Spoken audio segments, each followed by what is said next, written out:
What happens to digital marketing when clicks vanish, search fragments, and AI decides what your customers see? Amos Ductan is the SVP of Search at Razorfish, where he spent over 15 years helping brands navigate the shifting ground beneath the search industry. But lately, his focus has narrowed to one thing: the rise of answer engines. Think ChatGPT, Perplexity, AI mode in Google, and what it means when your marketing metrics stop making sense. If you're wondering how a big agency is actually adapting to AI, not just talking about it, this episode is for you. Amos walks us through what it means to show up in an answer engine, how Razorfish is merging paid media and organic teams, and why the entire funnel may be getting redefined. We also unpack the concept of the correction, how conversational AI is resetting both consumer behavior and the KPIs marketers have relied on for decades. And we get tactical: what to fix in your product feed, how to audit your AI visibility, and why you might need to build a search strategy for an audience of one. Amos became the AI guy at Razorfish almost by accident. Now he's helping clients see around the corner into a future where brand visibility, attribution, and even consumer trust are being reimagined by large language models. Let's get into it.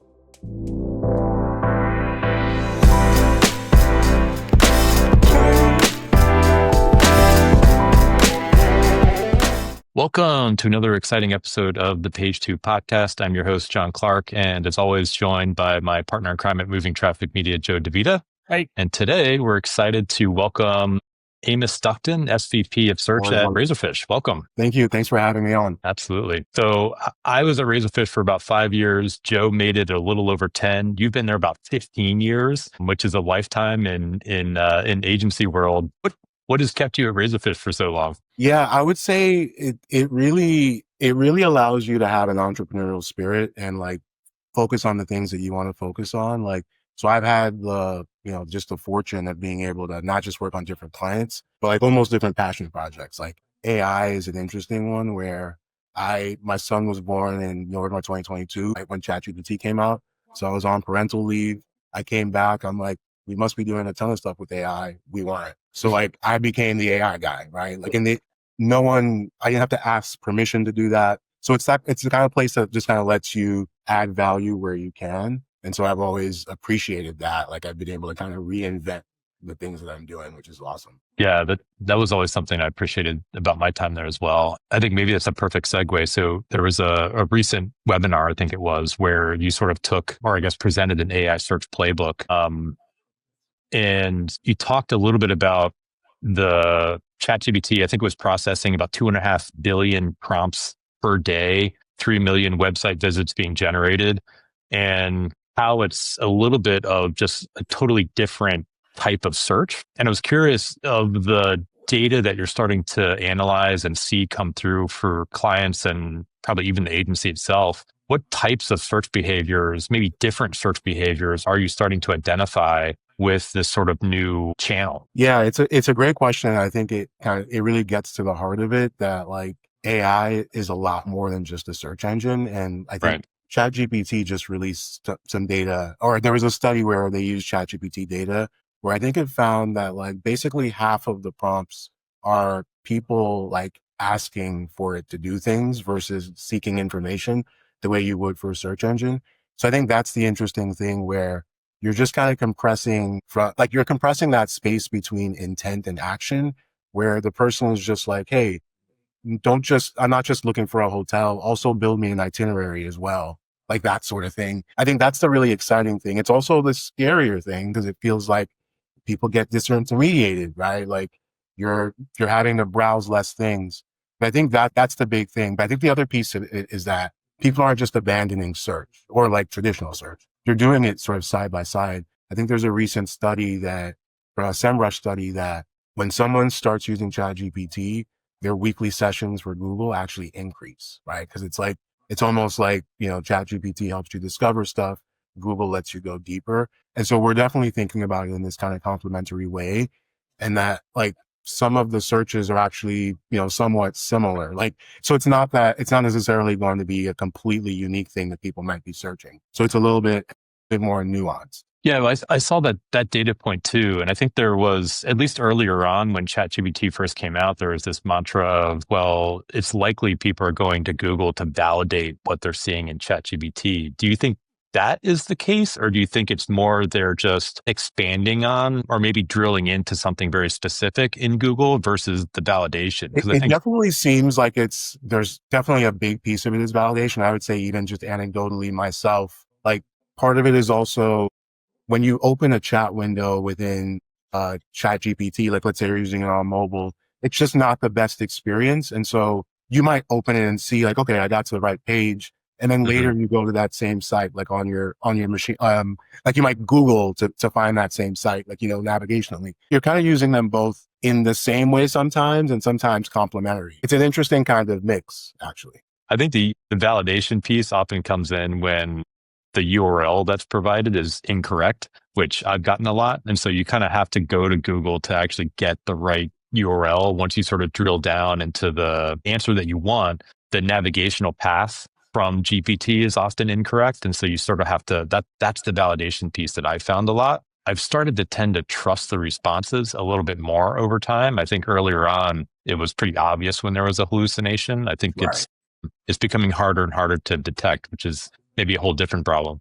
But in the AI search playbook, you talk a lot about this concept of answer engine, which I really liked, versus the traditional search engine. Can you sort of take us through the key differences that you see sort of between those two platforms? Yeah. And I think I just kind of think about my own behavior as well, that like when I go to Google, or a traditional search engine, I tend to have a better sense of what I'm looking for already. I mean, I mostly use it for navigation now.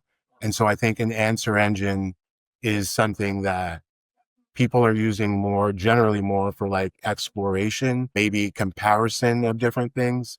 It's almost like I want to get something done, so I'm going to look for the answer, versus Google is like, I know exactly what I want. Like I want to go to a website or I'm looking for the weather. So it's almost like the Google use case is almost less complex in a way. And it's interesting because you see Google infusing like AI mode. They just launched the Search Live. It's like they realize that people are using these things in a complementary way, and they're trying to make this traditional search experience more like the AI search experience. I think that's where it's going to get really interesting, where they really just start to blend, right? Where like everything is an answer engine versus sort of traditional engine. But yeah, I mean, the thing is that for a traditional search engine, it all started like, I want to say back in like 2014, 2015, when they started like surfacing content before you had to go to the website. Like I remember like sports scores, like what was the score for the game last night?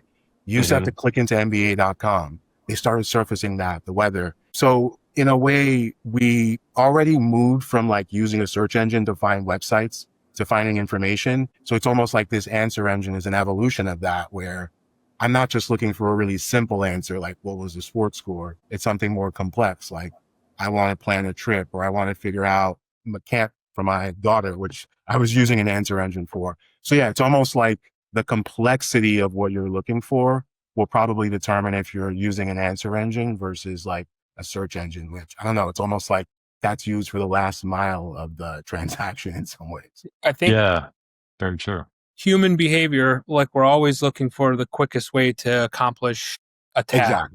Exactly. So like maybe it's Google who figures this out better than OpenAI, but whoever can like create that tool for us that allows us to get things done quicker, we're going to migrate to that tool.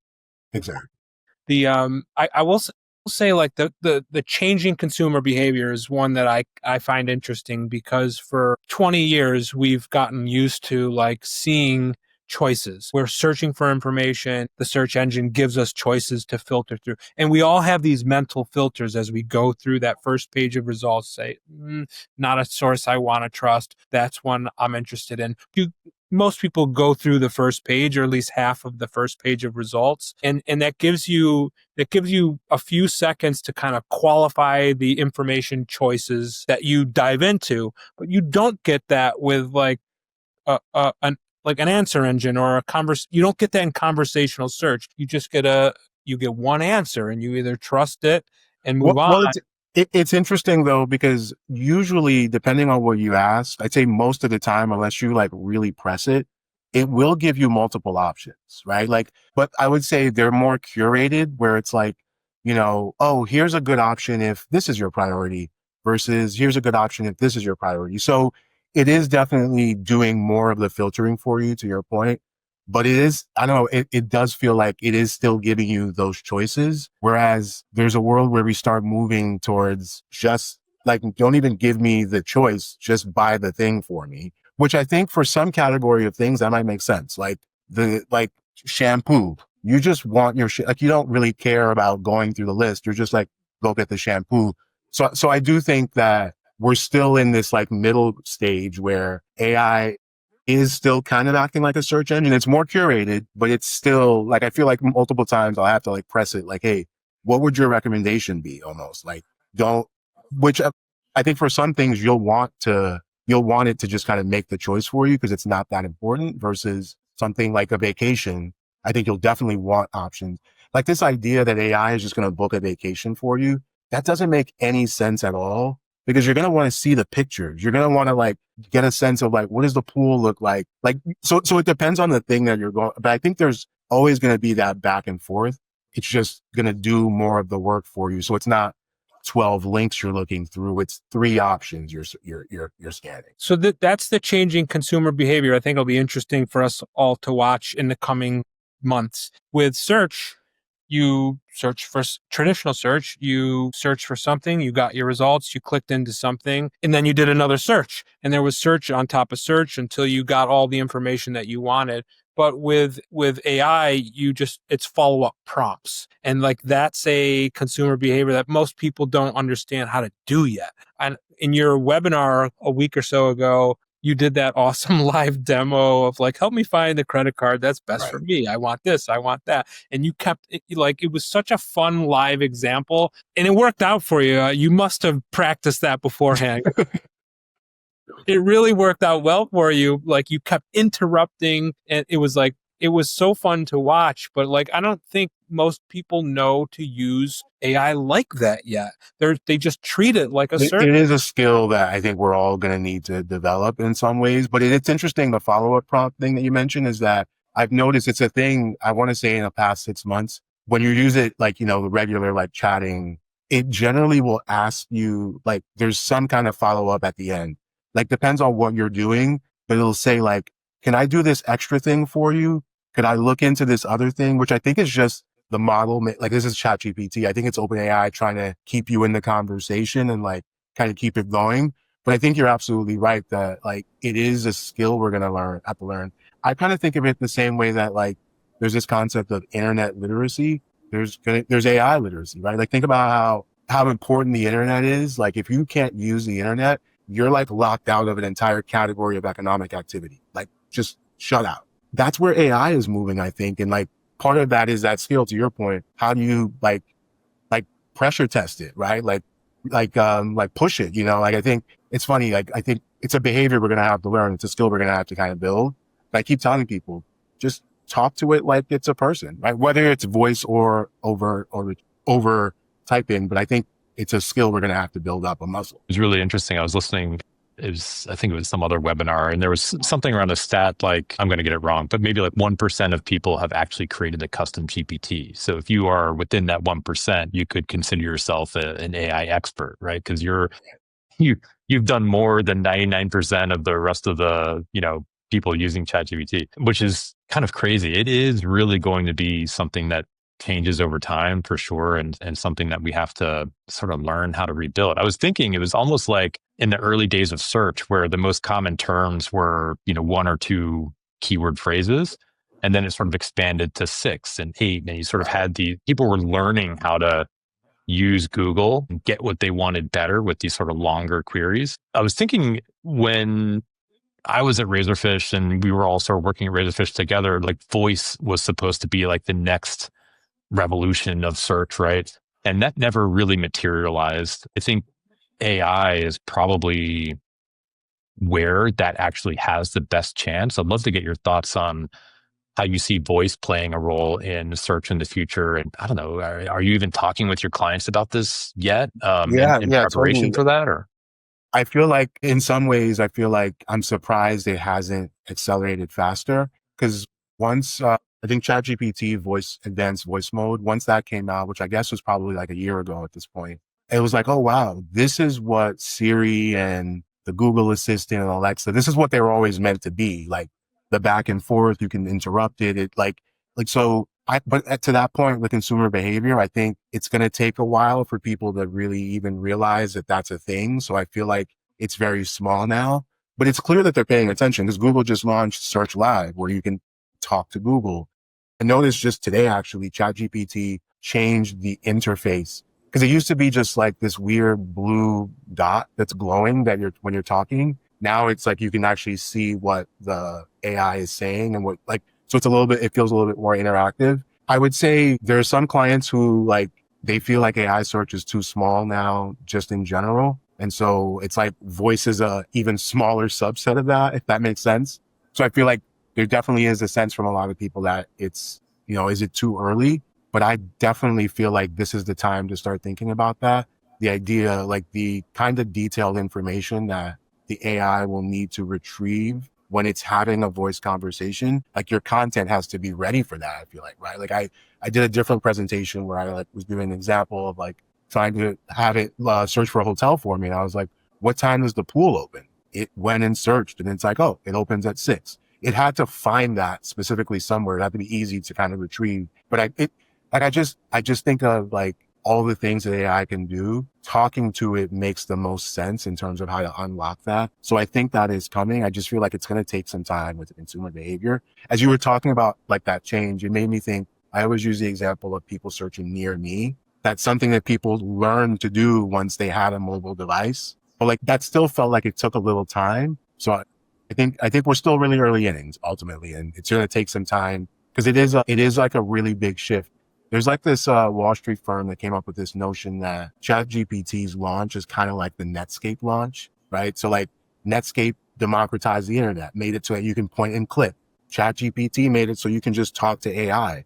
But if you think about that, we're in 1999, the equivalent, right? And so it's hard to even imagine how AI will just be embedded in everything. But I feel like when I think about it that way, it's helpful. It's right. Few people even had email addresses back then. So it makes sense. People are still they're still learning all of the things they can kind of unlock with this new technology in a way. So yeah, I think voice is coming, but it feels like we need, I don't know, maybe it's upgrading Siri. I feel like it needs some kind of delivery mechanism for people to start to engage more in some way. Yeah. I mean, it's crazy.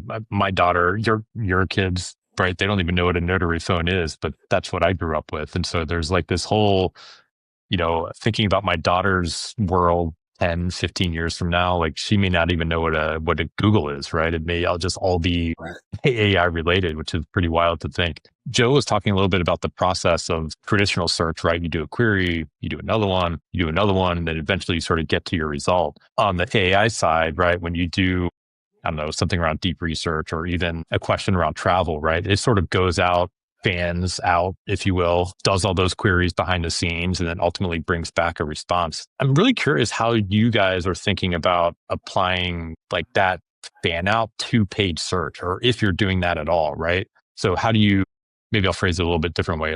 For paid search traditionally, right, you would have a keyword research exercise and you would, build out a keyword list, you'd build campaigns around it, ad groups, ad copy, et cetera. A lot of that's hidden in the AI model, where you don't necessarily always get to see everything that is being fanned out and queried to pull the answer together. Are you trying to use any of that data to inform maybe ads that you're buying on the Google side, or is that sort of connection not necessarily make sense at this point? Yeah, it's a great question because it really kind of gets to the heart of it that it's the same reason why we can't really track specific prompts because they're all going to be so unique.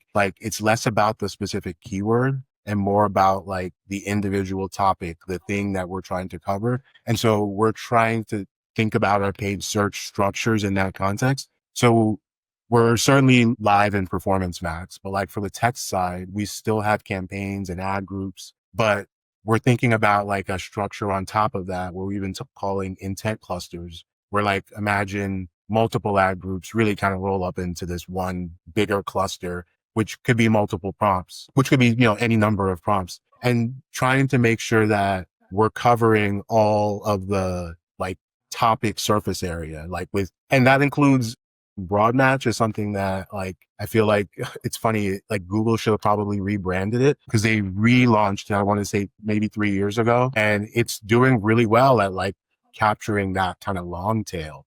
But we start with like a good base to make sure, we're covering the topics like at a keyword level as best as possible. And then let broad match sort of match us out. And of course, look at the search query reports to kind of see what we're matching out to. But it really is almost like imposing this structure on top of like the way traditional search kind of has to live and still in this like campaigns and ad groups world in some ways. Yeah, that makes sense. Are you using a lot of, I guess, Google's automation to help close those gaps, or are you still trying to maintain some control around what you're actually buying? Definitely. I would say definitely, I'd say it's a balanced approach. We are definitely leaning way more into automation than we were before. And part of that is just, it works better, right? Like I think broad match is a great example. Like the used to match you out to things that were not relevant. It still does. You still have to police it, but it's a lot better. Performance max is better. But I think where things matter, we're still taking human control. Like we still segment things in some cases where if we look at the data, we can see Google isn't making the most of it. I think the greatest example is you can segment by household income, like in deciles. So you can segment top 10%. It's like not rocket science. The top 10% household income is going to be really valuable for lots of clients. And what we tend to see is that segment tends to be under like the share of voice is lower than it should be unless you break it out and force it. Like, so we're still seeing cases where the algorithm isn't like as good as it could be. It's not catching all of the blind spot, but I'd say we're definitely leaning very heavily into automation where it's doing the right thing. Right. With like I almost kind of think of it as like the difference between driving a car and like steering a ship, right? Like we're guiding the direction, not necessarily making all the fine grained sort of turns, if you will. And I think that's a perfect example of why automation can not always be the perfect application, mainly because, right, that top percentage is just a smaller group. And so just by nature of the algorithm, it's going to go after something that's easier to identify, which are maybe those people in that middle financial tier. Yeah, it's a smart strategy to break out and target that segment directly. I was curious how you're thinking about shopping feeds, and maybe more directly, do you have any clients in Perplexity or ChatGPT shopping feature yet? I know in the AI Search Playbook webinar, you suggested everyone submit, even though it's not available to everyone yet. I didn't know if anything was actually running there. Yeah, yet or not. so the ChatGPT one is just a waitlist at this point. So there is no integration, but for Perplexity, we don't have any clients that have submitted yet. And they have actually, like, they're not taking any additional submissions at this point, interestingly enough. But what I say is that, like, the most important thing seems to be the connection between what the AI is seeing in the feed and like basically what's on your site, what's like public facing. And you can see this in the thinking traces. It will, like, when you ask it for something, if it identifies the thing in the feed, it will look for that same page, like just so that it can provide the URL to the person. And so it feels like one of the biggest things you need to do is make sure that those two things are as consistent as possible. The attributes in the feed, that there's a corresponding like product detail page, for instance, that that lines up like 1-to-1 so that it can make that connection very easily and surface up that content. So I think submitting the feed is almost less important than making sure that like whatever feed that you do have that you're using with Google, for example, is consistent. Because at some point, I think it's going to be table stakes because it's clear that ChatGPT is going to open up. So you're going to be able to submit your feed. So I feel like now is the time to make sure that it's clean. You have it all filled out. You're adding all the attributes that you can. So you're going to give as much like detail to the AI as possible. Yeah, I think their announcement of their relationship with Shopify sort of solidified that something's coming. Not necessarily sure what that's going to look like, but I'm sure it'll be impactful. I was curious, you talked about the relationship between the product page and the feed, which makes a ton of sense, right? You're trying to validate that trust essentially with what you're putting out there and it's actually live on the site. I was wondering if when you've done any of that analysis, if there are any specific product attributes that you found, I don't know, carry a little bit more weight or that the assistant prefers to see? Obviously price and SKU, but like anything outside of those that you've seen, I don't know, maybe a disproportionate weight put toward in terms of returning those products? I think the key is that like it's going to be customized to what the priority of the person, whoever is putting the prompt in and what they're looking for. So I'd say the key is describing the product in natural language so that it can be easily referenced. Like this is good for people with dry skin. It just says that. And it's like, oh, this prompt is from someone with dry skin. So I know, like, I think that is like one of the biggest things. And it's funny. That's one of the things we've been doing is taking a harder look at like the descriptions, like how are they written. And it's like in a lot of cases, there's not a lot of detail. Like there's not, it's like, it's kind of fluff as opposed to like, this is an item that human beings use this way. I mean, you obviously wouldn't write it like that, but that's kind of how you have to think. Like you're kind of literally spelling it out for the AI so that it can read that and say, oh, that corresponds to what that person wants. So I'm going to surface this up. It's a different way of thinking. And there are companies that actually are helping people rewrite that stuff like at scale, obviously using AI. It's funny. Right. AI on top of AI. So you were like the AI guy. You said you came back from paternity leave and like no one raised their hand to kind of jump into this and start talking to clients about it. Are you thinking about how to build teams around it yet? It's a good question. I mean, at this point, it's definitely come in, like the work that we're doing has definitely been essentially essentially adjacent to SEO. Like, oh, we're going to do an sort of AI audit. So I'd say we're still kind of early days, but I feel like, there are these like upstart AI ad networks. So I do see a world where, like, I don't know, in some ways AI is already infused within all the channels, like within programmatic, but I do see a world where like, once, for example, OpenAI monetizes, I don't know, I think my view is it probably most likely just brings search closer together, paid and organic, right? Like, it's almost like right now, many companies are like traditional search itself is like a silo, right? They're looking at paid and they're looking at organic. And then there's AI search, answer engines. What you have to do is make sure you're like, the time now is to like look at traditional search holistically. And then you're going to have to combine that with AI search. So my thinking is like, it's more about like personally for the paid search team, we're learning more about how SEO works, for example, like semantic relevance, like how is that actually computed? Like I'm thinking it's some kind of like search hybrid type thing is my guess.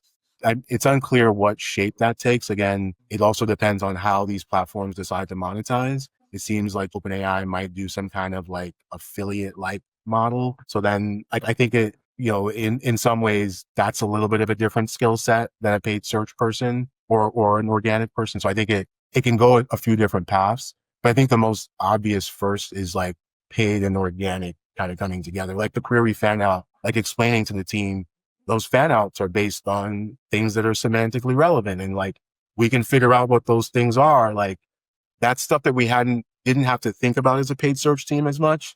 And now I feel like, yeah, it's like, I don't think SEOs have to learn much about paid, but paid search people have to learn about SEO because that's kind of the foundation. You guys remember when shopping comparison engines were like such a big deal for any e-commerce strategy? It was like shopping.com and there were a bunch of like feed-based advertising, self-service advertising platforms that you had to consider if you were in e-commerce. And when we all worked together, there was a team that sat between the paid search and the SEO team. They were like the feeds team. Like all they focused on was e-commerce clients who had big shopping feeds, and their job was to like optimize the feed, make sure the feeds got imported correctly.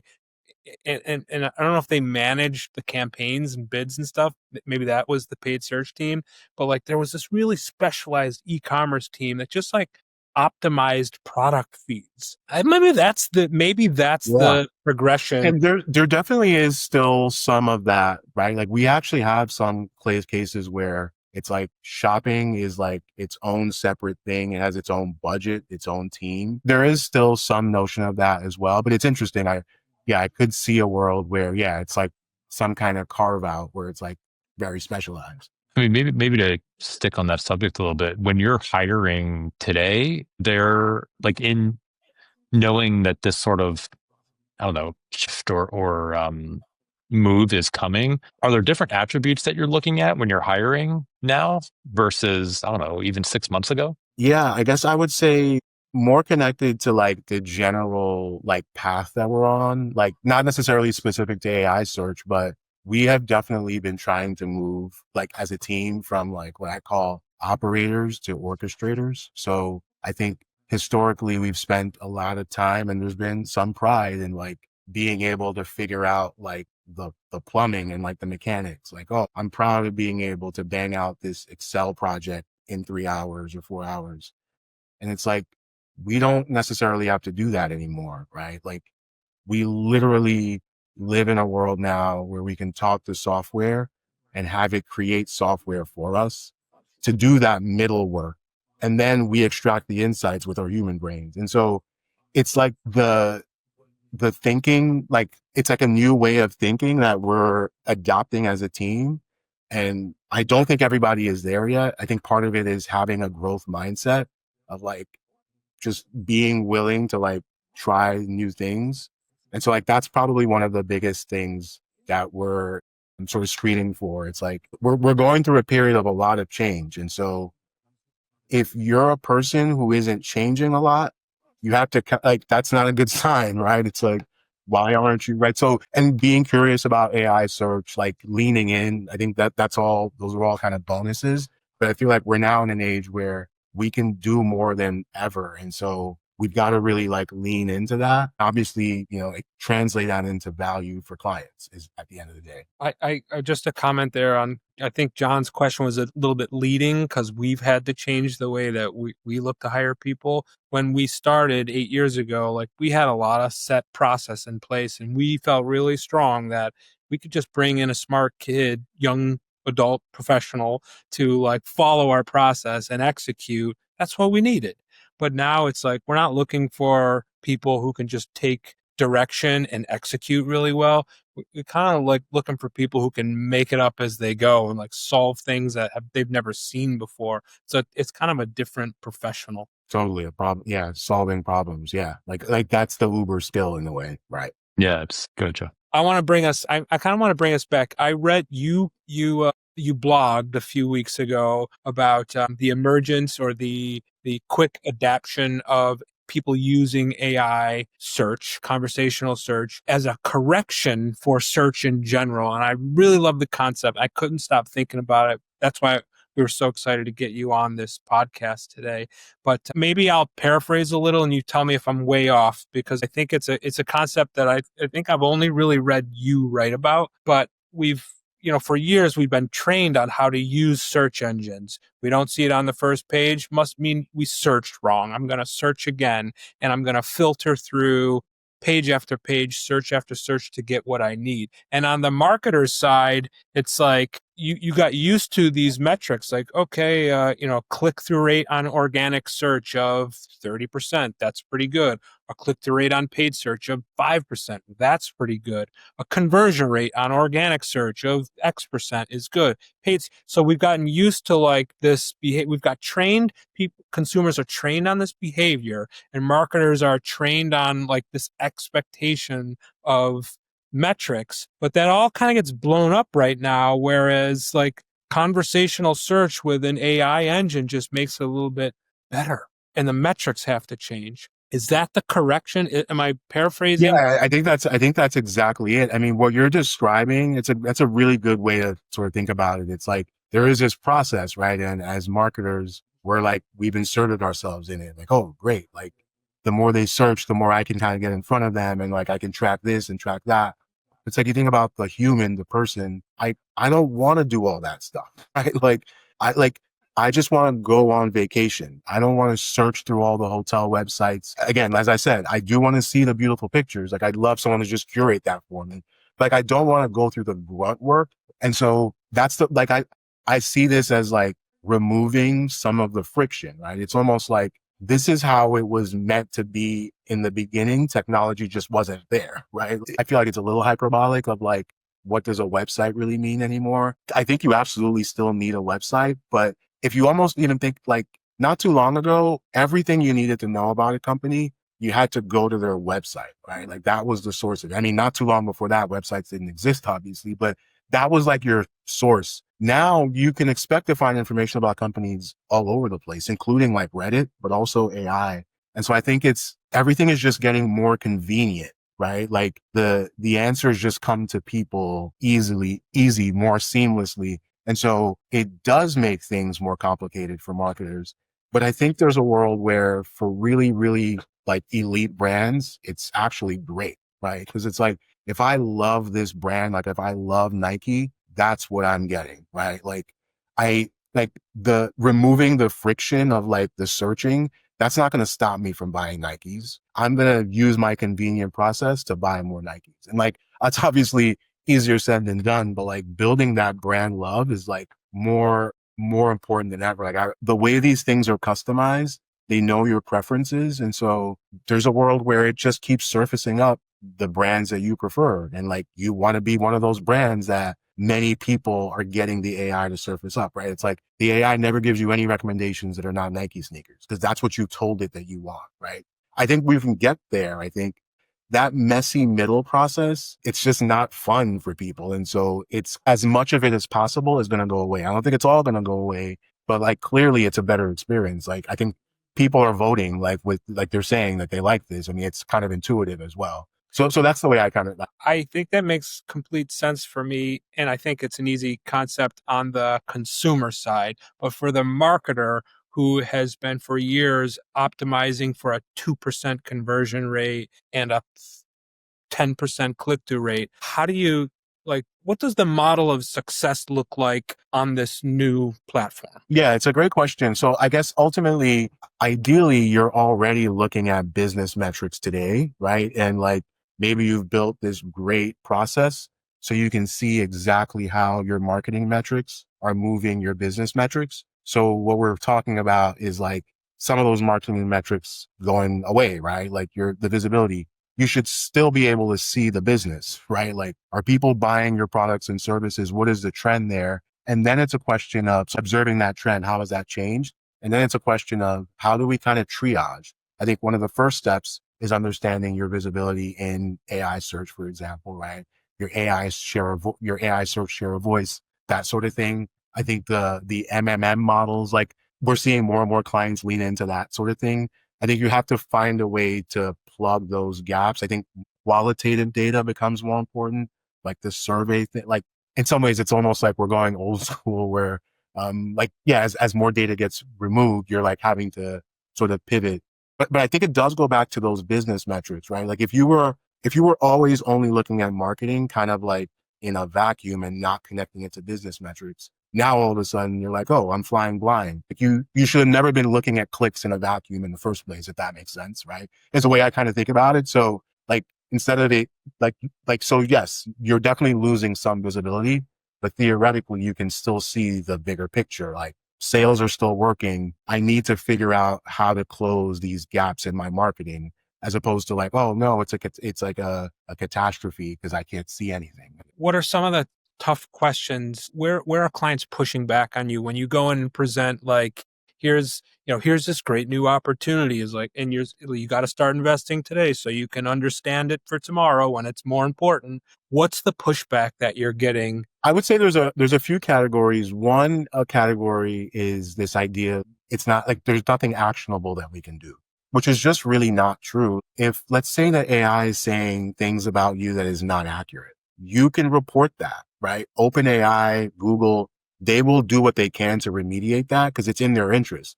They don't want AI and so that's a perfect example of like, for one, maybe you probably want to know, is the AI saying the right stuff about you? So like, and that's actionable. So I think that's just one category. People have a little bit of a tough time wrapping their head around, like, it's like, what do I do with it?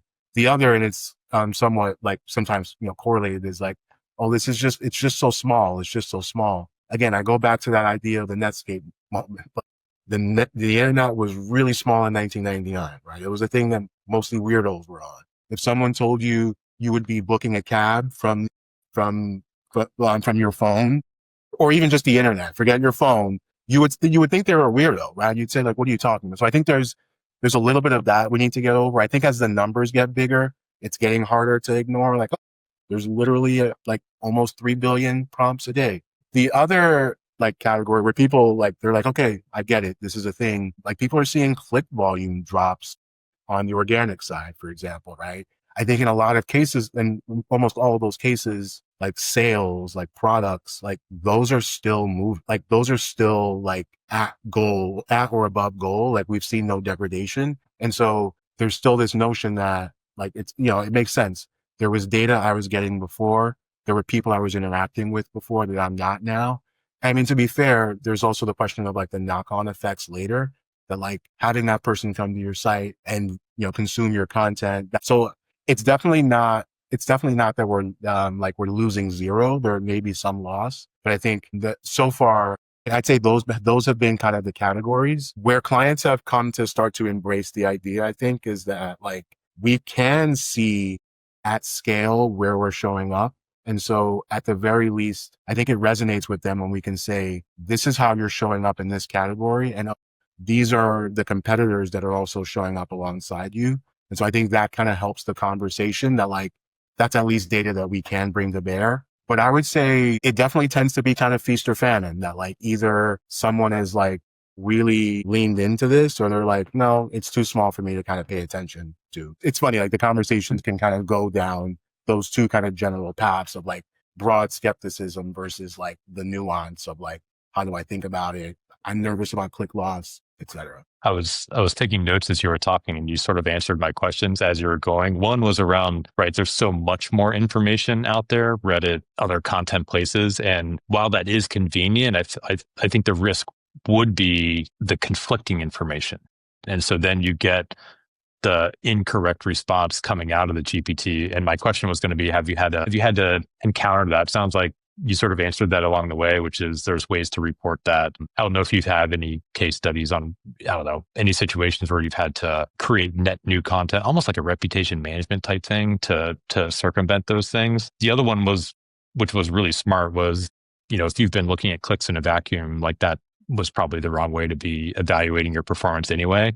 So as clicks go away, as long as your business KPIs are upheld, then, you know, does clicks matter anyway? And so maybe the question that I'll land on is, how are you helping people, clients sort of evaluate how they're showing up in these models? Because I think there's so many tools out there. Even some of the legacy enterprise tools are trying to spin up like, you know, AI tracking and things like that. Some of them are okay. Some of them are suspect. So what are you guys thinking about, or what sort of tools are you evaluating at Razorfish where you would feel comfortable saying, you know, hey, client, this is what we would recommend for monitoring prompts and, you know, trying to identify those things that you might need to mitigate in the future? Yeah, it's a great question, because I feel like so many of those companies have just sprung up that didn't exist like two years ago. And to your point, the existing legacy players are integrating it as well. And so it's really a question of A, what tool to go with, and B, how to use it. Because like there are so many different ways. So it does feel like Profound does have somewhat of an edge. They have the largest panel. They're you know, one of the AI search providers. But in some ways, the tool is almost a little bit less important than the strategy, because as long as it will give you the volume of prompts that you need and potentially the personas as well. But the way that we've been thinking about it is, and this is another way to like sort of bring paid and, or call it traditional search and AI search together, is let's think about all the places we're showing up in traditional search. So like pulling like, so practical terms, pulling a search, like a report, like out of Google Search Console that shows organic and paid. So like, where are all the places that we showed up? And then clustering those into those intent clusters that we talked about, and then figuring out, okay, what is a representative prompt for each of those intent clusters? And then also depends on the client, we might want to put a persona on it, right? So like if it's travel, it might be the location plus this is a family traveling versus it's a couple. And then we understand, then port those into the AI to get the responses. And then we can understand, where are we showing up? Like, are we showing up in the same places that we're showing up in paid search? So for example, maybe an intent cluster for paid search, we have really high coverage. We showed up a lot. Our impression share is high. Is that comparable in AI search when we put in those representative prompts? And, you know, what we found in some cases are sometimes there are gaps, right? There are places where we're really strong in paid search, less visibility in AI. And we found the converse as well, where especially in unbranded, we don't have a strong presence in unbranded, but AI is organically recommending us. That is a hint that we might have a right to compete there, because we're literally, especially thinking about these people are using these things side by side. I don't think they're using them in a vacuum. So you might see the recommendation list on ChatGPT, then you're on Google next or what have you. And so I think that helps to give you a good foundation to start with, because you could put any number of prompts and there's like so many directions you can go in. This is very tangible. It's like, this is where I'm already showing up. This is the biggest platform where people are like people come to express their intent, right? Search. And so they're probably searching or prompting similar things when they're seeking information in chat is kind of the idea. And so as long as a tool can get you the prompt responses, like that's probably the primary thing you need. One new tool that just launched, it's like brand new. They create what's called an AI twin. And so you can create an AI twin that, like, let's say simulates a Gen Z traveler, right? It's basically a ChatGPT version that's loaded up with deterministic data. So it then behaves like a Gen Z person would, right? Like you ask it, what's your opinion on this? And so that's the underlying technology. What they do is they ask that AI twin to rank 10 brands. Like, let's stick with the travel example and say, if you were considering a Caribbean resort vacation, how would you rank these 10 brands? So the AI twin ranks the brands. They then put in a prompt that is essentially about, like, tell me about the best resorts for a Caribbean vacation. Put those into Gemini, ChatGPT, etc., and then show each AI response to the AI twin, if you guys are following. So now the AI twin sees what Gemini recommends for resorts in the Caribbean, and then it re-ranks those brands. And then you can see the difference in the ranking. And so it's like, in some cases, maybe your brand was ranked number 2 to start, like baseline, but after being exposed to the Gemini prompt, now it's ranked number 4. But the ChatGPT rank prompt kept the ranking the same. And then the most interesting thing is, closing the loop, you can ask the AI twin why the ranking changed. Sometimes it's as simple as, the AI model provided the brand, like maybe it presented the brand as the third option versus the first, or maybe it said, the brand was more expensive. And so I think that's where it gets very actionable, where you could potentially understand what are the things I could change. Now, this all hinges on like believing that AI twin is a good proxy for like a person. And this company has, they've done studies like with focus groups, et cetera. But it's an interesting idea. They've termed it an answer engine influence report, right? The idea is we don't just need to show up in answer engines. We need to also understand how they're influencing people. Like, so it's an interesting concept. It kind of gives you a sense of like where things might be going. I see a world where we probably see more like focus groups and things like that, where you're asking people, your last interaction with an AI, how did you feel about this brand or that brand? But yeah, that's some of the ways we're kind of counseling our clients on top of it. We're going to run out of time with you any second, Amos. I just want to like double down on the measuring success piece, because it feels like the just showing up is taking us back decades. Like we've moved so far away from, well, we can count the impressions and we can show you how many million impressions our efforts produced. We've come so far from the impression being an important metric. It feels like we're going to go back there. Well, I guess the way I see that though is, if like we're still going to have like the trackable stuff is still happening, right? And like, I guess it's a question of how big is that going to remain, right? Because right now it's obviously gigantic, right? Most of the things people are doing, we are still tracking, right? And I see a world where it'll still be a sizable portion, right? Like I don't think, and again, think about how consumer behavior changes. Like I almost think of it as like some of your lower funnel media is now changing to upper funnel, but it doesn't mean all of lower funnel is going away. It's a question of degrees in some ways, right? Like some things we were able to measure with more precision, we can't anymore, but it's not all shot in some ways, is my sense. I also see a world where these AI providers, they're going to share more data, right? Like Google certainly will. Once AI mode reaches like critical mass, I have to imagine they're going to start sharing more data. So I think we're going to have a better sense of like, maybe it's like, maybe there's some proxy for click-through rate. Like I think there's more metrics will emerge as like in the fullness of time is my view. I just think that we're super early right now. So like, it's not fair to judge where we are metrics wise based on how early it is. But I hear you. It's definitely very watered down, right? From what like the robust things we're used to right now. Maybe real quickly, just you mentioned AI mode. Are you running ads in AI mode? Real quickly, maybe just what have your first impressions been based on performance and so right now Google transparency? isn't getting any visibility into like when you show up in AI mode. We know that ads do show up in AI mode. They're very, very few and far between. It's like one of those things where like you're lucky if you can catch one in the wild.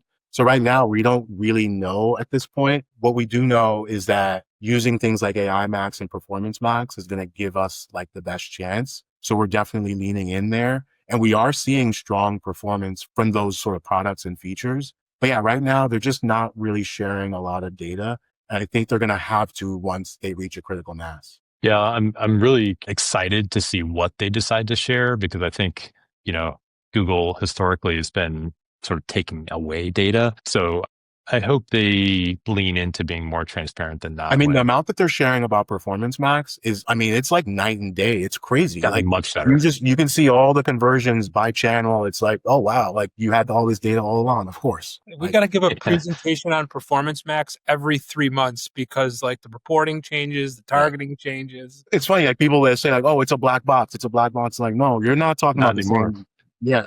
So I think, I hope that's like a sign of things to come with like AI mode, and like that they'll be more transparent, but we'll see. All right. As we wrap up, maybe we'll jump to some quick rapid fire questions if that works for you. Yeah, absolutely. All right.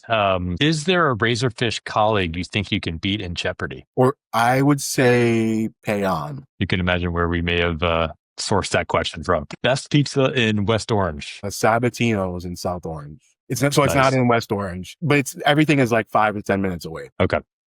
Is there any song better than Miley Cyrus's Party in the USA? That's a nice inside joke. Not for me. That's my go-to karaoke song. Nice. I gotta see a video of that one. Apparently it's floating around. It's awesome.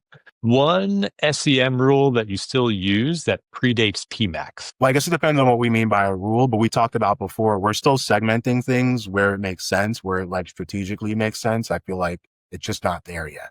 Best AI tool you're using personally? It would probably be Storybook on Gemini. Like you can just create a custom story with like just a sentence long prompt. I used it with my daughter. She was getting impatient on the train. So I created a story about a girl traveling on a train to go see her aunt or something. It was just, it's pretty wild. So yeah, I would recommend it on Gemini.